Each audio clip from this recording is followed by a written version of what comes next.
Hi, എല്ലാവർക്കും നമസ്കാരം. നമുക്ക് ചെമ്പരന്തൂർ പൂവിലെ സച്ചിയുടെയും രേവതിയുടെയും നല്ലൊരു കഥ കേൾക്കാം. അങ്ങനെ നമ്മുടെ സച്ചിയുടെ മോഷ്ടിക്കപ്പെട്ട ഫോൺ തിരിച്ച് കൈക്കലാക്കുന്നത് സംബന്ധിച്ചിട്ടുള്ള പാട്ടാണ് പറയുന്നത്. അങ്ങനെ നമ്മുടെ സച്ചിയും രേവതിയും കൂടി കാറിലിങ്ങനെ യാത്ര ചെയ്യുകയാണ്. ആ സമയത്താണ് ഫുട്പാത്തിലൊക്കെ ഇങ്ങനെ കച്ചവടം ചെയ്യുന്ന ഒരു അച്ഛനെയും അമ്മയും കാണുന്നത്. പോലീസുകാർ കോർപ്പറേഷൻ്റെ ഇത് സംബന്ധിച്ച് റോഡ് തെരുവിൽ കച്ചവടം നടത്തുന്ന ആൾക്കാരുടെ കടകളൊക്കെ അവിടെ നിന്ന് ഒഴിപ്പിക്കുകയാണ്. അങ്ങനെ പോലീസുകാർ ആ അച്ഛനെയും അമ്മയും അവിടെ നിന്ന് ഒഴിപ്പിക്കുന്നതാണ് സച്ചിയും രേവതിയും കാണുന്നത്. അവരോട് പറയുന്നുണ്ട് അവിടുന്ന് എത്രയും പെട്ടെന്ന് തന്നെ മാറണമെന്ന്. അപ്പോൾ അവർക്ക് വേറെ ജീവിക്കാൻ നിവൃത്തിയൊന്നുമില്ല. അങ്ങനെ അവർ രണ്ടുപേരും കൂടി കുടയും ചെരുപ്പും ഒക്കെ തയ്ച്ചു കൊടുക്കുന്ന ജോലിയാണ്. അച്ഛനും അമ്മയും മാത്രമേ ഉള്ളൂ. തീരെ അവശരാണ് അവർ. അവരോട് പെട്ടെന്ന് മാറാൻ പറയുമ്പോൾ അവർ പറയും, സാറേ ഞങ്ങൾക്ക് ജീവിക്കാൻ വേറെ നിവൃത്തിയില്ല, ഞങ്ങൾ മാറി തന്നോളാം എന്നൊക്കെ പറയും. ഇല്ല, ഇത് കോർപ്പറേഷൻ്റെ നിയമമാണ്, നിങ്ങൾ മാറി തന്നേ പറ്റത്തോളം എന്ന് പറയും. അങ്ങനെ അവർ ആ അമ്മയെ പിടിച്ച് ആ പോലീസുകാരനെ അങ്ങ് തള്ളുകയാണ്. സാധനങ്ങളെല്ലാം പിടിച്ച് വലിച്ചങ്ങിടുകയാണ്. അപ്പോഴത്തേക്ക് ആ അമ്മ അയ്യോ സാറേ ചെയ്യല്ലേ എന്ന് പറയുമ്പോഴത്തേക്ക് ആ അമ്മയെ പിടിച്ച് വലിച്ച് അങ്ങോട്ട് എറിയും. ആ സമയത്ത് ആ അമ്മയുടെ തല വന്ന് നെറ്റിയിലങ്ങ് മുട്ടുകയാണ്. ചോര ഒലിപ്പിച്ച് വീഴുന്നതാണ് സച്ചി കാണുന്നത്. സച്ചി പെട്ടെന്ന് കാറിൽ നിന്ന് ഇറങ്ങി വന്നിട്ട് സച്ചി പോലീസുകാരനോട് ദേഷ്യപ്പെടുന്നുണ്ട്. നിങ്ങൾ എന്തായി കാണിച്ചെന്ന് ചോദിക്കും. നീ ആരാടാ പോലീസുകാരെ ചോദ്യം ചെയ്യാനെന്ന് ചോദിക്കും. നിങ്ങൾക്കൊരു മനസാക്ഷിയില്ലേ, ഇങ്ങനെയാണ് ഒരു പ്രായം ചെയ്യുന്ന ആൾക്കാരോട് പെരുമാറുന്നതെന്ന് ചോദിക്കും. നിങ്ങൾ നിയമം കാക്കേണ്ടവരില്ലേ, നിങ്ങൾ ഇങ്ങനെ കാടത്തരം കാണിക്കണമെന്നൊക്കെ ചോദിക്കും. നീ പോലീസുകാരുടെ നേർക്ക് കൈചൂട്ടി സംസാരിക്കാറായോ എന്ന് വെച്ച് സച്ചിയും പോലീസുകാരനുമായിട്ട് അവിടെ സംസാരമാവുന്നുണ്ട്. അപ്പോഴത്തേക്ക് കുറച്ച് നാട്ടുകാരും എല്ലാം കൂടി അവിടെ സംസാരമാവുന്നുണ്ട്. നിങ്ങൾ ചെയ്തതല്ലേ തെറ്റ്, നിങ്ങൾ എന്തിനാ പ്രായം ചെയ്യുന്ന സ്ത്രീയോട് ഇങ്ങനെ തല പിടിച്ചിടിച്ചത്, അവരുടെ തല പൊട്ടി അവർക്ക് സംഭവിച്ചു പോയെങ്കിൽ ആരും ഉത്തരവാദിത്തം പറയാമെന്നൊക്കെ ചോദിക്കും. ആ സമയത്ത് കുറേ നാട്ടുകാർ ചേർന്ന് ഫോണിൽ വീഡിയോ ഒക്കെ പിടിക്കുന്നുണ്ടായിരുന്നു. അപ്പോൾ കൂടെ നിന്നൊരു പോലീസുകാരൻ പറയും, സാറേ ആൾക്കാരൊക്കെ നോക്കുന്നുണ്ട്, വീഡിയോ ഒക്കെ പിടിക്കുന്നുണ്ടെന്ന് പറയും. ശരി, നിന്നെ ഞാൻ കാണിച്ചു തരാം അവിടെ എന്നൊക്കെ പറഞ്ഞുകൊണ്ട് ആ പോലീസുകാരൻ ദേഷ്യപ്പെട്ടാണ് പോകുന്നത്. നമുക്ക് കാണാമെന്ന് പറയും. അങ്ങനെ രേവതിയും സച്ചിയും കൂടി ചേർന്ന് ആ അച്ഛനെയും അമ്മയും ആശുപത്രി കൊണ്ടുപോവുകയാണ്. ആ അമ്മയുടെ തലയൊക്കെ മുറിഞ്ഞിട്ടുണ്ട്. അങ്ങനെ അവരെ ഹോസ്പിറ്റലിൽ അഡ്മിറ്റ് ചെയ്യുന്നുണ്ട്. അഡ്മിറ്റ് ചെയ്യുന്ന സമയത്ത് തന്നെ അവർക്ക് ബ്ലഡ് നല്ലോണം നഷ്ടപ്പെട്ടിട്ടുണ്ട്. അങ്ങനെ അവരുടെ ഒരു റെയർ ഗ്രൂപ്പാണ്. അപ്പോൾ ബ്ലഡ് ചോദിക്കാൻ പറയും. ബ്ലഡ് നമ്മുടെ രണ്ടുപേരുടെയും ബ്ലഡ് ഗ്രൂപ്പ് അല്ലല്ലോ, നമുക്ക് അവർ തന്നെ ബ്ലഡ് ഡോണർ കാണും, നമുക്ക് ചോദിക്കാമെന്ന് പറയും. അങ്ങനെ അവരുടെ നെഗറ്റീവ് ഗ്രൂപ്പാണ്. അങ്ങനെ ബ്ലഡൊക്കെ സച്ചി അറേഞ്ച് ചെയ്ത് കൊടുക്കുന്നുണ്ട്. അങ്ങനെ അവരെ ഹോസ്പിറ്റലിൽ നിന്നൊക്കെ അവർക്ക് മരുന്നും ഭക്ഷണമൊക്കെ മേടിച്ച് കൊടുത്ത് അവരെ തിരിച്ച് വീട്ടിലോട്ട് സച്ചിയും രേവതിയും കൊണ്ടാക്കുകയാണ്. പിന്നെ കാണിക്കുന്നത് നമ്മുടെ ചന്ദ്രോദയമാണ്. ചന്ദ്രോദയത്തിലോട്ട് സച്ചി പോലീസുകാരനെ പിടിച്ച് തെളിയതിൻ്റെ പേരിൽ കേസായിട്ടുണ്ടായിരുന്നു. പോലീസ് യൂണിഫോമിൽ നിന്ന ആൾക്കാരോടല്ലേ സച്ചി അക്രമം കാണിച്ചത്. അതിൻ്റെ പേരിൽ തന്നെ 2 പോലീസുകാർ വീട്ടിലോട്ട് വരുന്നുണ്ട്. കേസ് എടുത്തിട്ടുണ്ടായിരുന്നു സച്ചിക്കെതിരെ. പോലീസുകാരെ കാണുന്നതും ചന്ദ്രമതി പറയും, ഇതെന്താ ഇപ്പോൾ പോലീസുകാർ പതിവില്ലാതെ ഇങ്ങോട്ടെന്ന് ചോദിക്കും. ഉടനെ ചോദിക്കും, ഇത് സച്ചിദാനന്ദൻ്റെ വീടല്ലേ എന്ന് ചോദിക്കും. അതെ.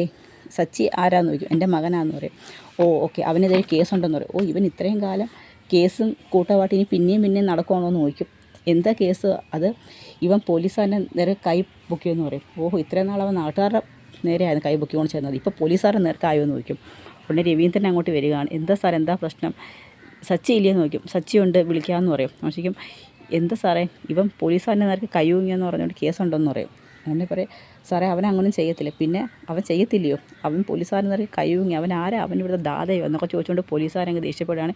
ഇവനെതിരെ കേസുണ്ട്, ഇവനെ കമ്മീഷണർ ഓഫീസിൽ കൊണ്ടുപോകണമെന്ന് പറയും. പിന്നെ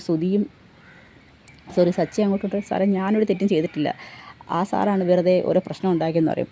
ആര് പ്രശ്നം ഉണ്ടാക്കിയാലും നീ നിയമം കയ്യിലെടുക്കൂടാ, നിയമം സംരക്ഷിക്കാനാണ് ഞങ്ങളിവിടെ യൂണിഫോം ഇട്ടിരിക്കുന്നത്, നീ നിയമം കയ്യിലെടുക്കേണ്ട കാര്യമില്ല എന്ന് പറഞ്ഞുകൊണ്ട് അവിടെ സംസാരമാവുന്നുണ്ട്. ആ സമയത്തേക്ക് എന്താ സച്ചിയേട്ടാ എന്തോ കാര്യമെന്ന് ചോദിച്ചുകൊണ്ട് ശ്രീകാന്തും വർഷയും അങ്ങോട്ട് വരികയാണ്. അപ്പം രേവതി പറയും, ഞങ്ങൾ കാറിൽ വരുന്നതാണ്. ആ സമയത്ത് കോർപ്പറേഷൻ്റെ കടയൊഴിപ്പിക്കൽ സംബന്ധമായിട്ട് ഒരു അച്ഛനും അമ്മയും അവിടെ ഇരുന്ന് കച്ചവടം നടത്തുന്നുണ്ടായിരുന്നു. അപ്പോൾ അവരുടെ അടുത്ത് കടയൊഴിയണമെന്ന് പറഞ്ഞായിരുന്നു. അപ്പോൾ അവരെ മാറാൻ തയ്യാറായിരുന്നു. ആ സമയത്ത് പോലീസുകാർ പിടിച്ച് ബലാത്കാരമായിട്ട് അവരെ തെള്ളിയപ്പോൾ അമ്മച്ചിയുടെ നെറ്റി പൊട്ടിയപ്പോൾ സച്ചിയേട്ടൻ അവരോട് എന്തിനാ അങ്ങനെ അതിക്രമം കാണിച്ചെന്ന് ചോദിച്ചതേ ഉള്ളെന്ന് പറയും. ഓഹോ, അങ്ങനെ തല പിടിച്ച് പൊട്ടിച്ച സമയത്ത് അവർക്ക് സംഭവിച്ചെങ്കിൽ ആര് സമാധാനം പറയായിരുന്നു സാറേ എന്ന് ശ്രീകാന്ത് ചോദിക്കും. അങ്ങനെ ചെയ്തതെന്ന് വെച്ച് ഇവൻ പോലീസുകാരുടെ നേരെ കയ്യൂങ്ങണമെന്ന് ചോദിക്കും. അങ്ങനെ സാറേ നിങ്ങൾ ചെയ്തത് തെറ്റ് തന്നെ, എന്നിട്ട് പിന്നെ അവരെ മാത്രം ഇതിന് കുറ്റം പറഞ്ഞതെന്ന് ചോദിക്കും. അങ്ങനെ അവർ നമ്മൾ സംസാരം ഇനി ഇവിടെ ചോദ്യം ചെയ്യണമെന്നില്ല, ഇവനെ ചോദ്യം ചെയ്യേണ്ട സ്ഥലം ഞങ്ങൾക്കറിയാം, ഇവനെ നേരെ കമ്മീഷണർ ഓഫീസോട് കൊണ്ടുപോകാനാന്ന് പറയും. അങ്ങനെ സച്ചിയെ പോലീസുകാർ കൊണ്ടുപോവുകയാണ്. ഉടനെ രേവതി പറയും, സാറേ പ്ലീസ് സാറേ അങ്ങനെ ചെയ്യില്ലെന്ന് പറയും. ശരിക്കും എന്ത് ചെയ്യണം ഞങ്ങൾക്കറിയാമെന്ന് പറയും. അങ്ങനെ സച്ചിയെ പോലീസുകാർ പറയും കൂട്ടിക്കൊണ്ട് പോവാണ്. രേവതി പറയും, രേവതി നീ പേടിക്കണ്ട, ചോദ്യം ചെയ്യാൻ വിളിച്ചുകൊണ്ട് പോവില്ലേ, ഇവരെ പ്രശ്നങ്ങളൊന്നും ഇല്ലെന്ന് പറഞ്ഞുകൊണ്ട് സച്ചി പോലീസുകാരോടെ പോവുകയാണ്. ആ സമയത്ത് ചന്ദ്രമതി പറയും, കണ്ടില്ലേ ഇവൻ എന്നും ഇവനെ കൊണ്ട് ഓരോരോ പ്രശ്നങ്ങളാണെന്ന് പറയും, എന്നും പോലീസും പ്രശ്നവും കേസും എന്ന് പറയും. ഓ പിന്നെ സുധിയെ കൊണ്ട് പിന്നെ ഒരു ശല്യമില്ലെന്ന് പറഞ്ഞ് നമ്മുടെ രേവതി പറയും. അതിനുശേഷം സച്ചി അങ്ങ് പോവുകയാണ്. അത് കഴിഞ്ഞപ്പോഴത്തേക്ക് രേവതിയും പുറമെ പോകാൻ നേരത്ത് ചന്ദ്രമതിക്കും, നീ എങ്ങോട്ടാടി ചാടിത്തുള്ളി പോകുന്നത്? പിന്നെ എൻ്റെ ഭർത്താവിനെയല്ലേ പോലീസ് കൊണ്ടുപോയേക്കുന്നത്? എനിക്ക് അദ്ദേഹത്തെ രക്ഷിക്കേണ്ടതെന്ന് ചോദിക്കും. നീ പോയി ഭക്ഷണം എന്തെങ്കിലും ഉണ്ടായി, ഇവിടെ മനുഷ്യരൊന്നും കഴിക്കണ്ടേ? നിങ്ങൾക്ക് ഇത്ര മനസ്സാക്ഷി ഇല്ലയോ? എൻ്റെ ഭർത്താവിനെ പോലീസ് കൊണ്ടുപോകുന്ന സമയത്ത് ഞാൻ അദ്ദേഹത്തെ രക്ഷിക്കുന്നതിന് പകരം ഇവിടെ നിന്ന് ഭക്ഷണം ഉണ്ടാക്കിയാൽ മതിയെന്ന് ചോദിക്കും. ഉടനെ കണ്ടില്ലേ അവളുടെ അഹങ്കാരം, അവൾക്കിപ്പോൾ എന്നെ തീരെ വിലയില്ല. ഉടനെ രവീന്ദ്രൻ പറയും, ഈ ഒരു സമയത്ത് ഇങ്ങനെയാണോ ചന്ദ്ര സംസാരിക്കേണ്ടത്? നിൻ്റെ മകനെ ഇല്ലേ പോലീസുകാർ കൂട്ടിക്കൊണ്ട് പോയെന്ന് പറയും. അവൻ നല്ല രീതിയിലല്ലേ അവനെ കൂട്ടിക്കൊണ്ട് പോയത്, അവൻ പോലീസുകാർക്ക് നേരെ കൈ ഒങ്ങിയതുകൊണ്ടല്ലേ എന്ന് ചോദിക്കും. അങ്ങനെ അതിൻ്റെ പേരിൽ അവർ തമ്മിലൊരു സംസാരമാവുകയാണ്. അതിനുശേഷം രവീന്ദ്രൻ അങ്ങ് ദേഷ്യപ്പെട്ടങ്ങ് ചന്ദ്രയോട് ദേഷ്യപ്പെട്ടങ്ങ് അകത്ത് കയറി പോവുകയാണ്. അങ്ങനെ രേവതി നേരെ പോകുന്ന പോലീസ് സ്റ്റേഷനിലോട്ടാണ്. അതിനുശേഷം ശ്രീകാന്തും വർഷയും പറയും, നമുക്കും അങ്ങോട്ട് പോകാമെന്ന് പറയും. എങ്കിൽ ശരി, നമുക്ക് സ്റ്റേഷനിലോട്ട് പോകാമെന്ന് പറയും. അത് വേണ്ട വർഷം, ഞാൻ പോയിട്ട് വരാമെന്ന് പറയും. അങ്ങനെ ശ്രീകാന്തും നേരെ സ്റ്റേഷനിലോട്ട് പോകുന്നുണ്ട്. രേവതി അതിന് മുമ്പ് തന്നെ സ്റ്റേഷനിലോട്ട് പോവുകയാണ്.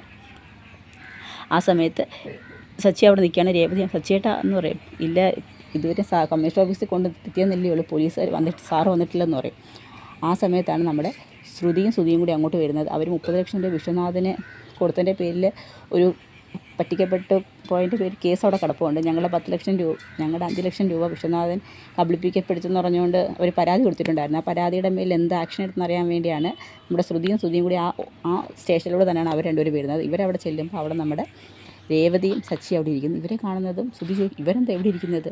അവരെന്തെങ്കിലും കാര്യത്തിനായിരിക്കും, എന്തായാലും ശ്രുതിയുടെ അനിയൻ നല്ല കാര്യത്തിനൊന്നും നമ്മൾ സ്റ്റേഷനിൽ ഇരിക്കത്തില്ലല്ലോ എന്ന് പറയും.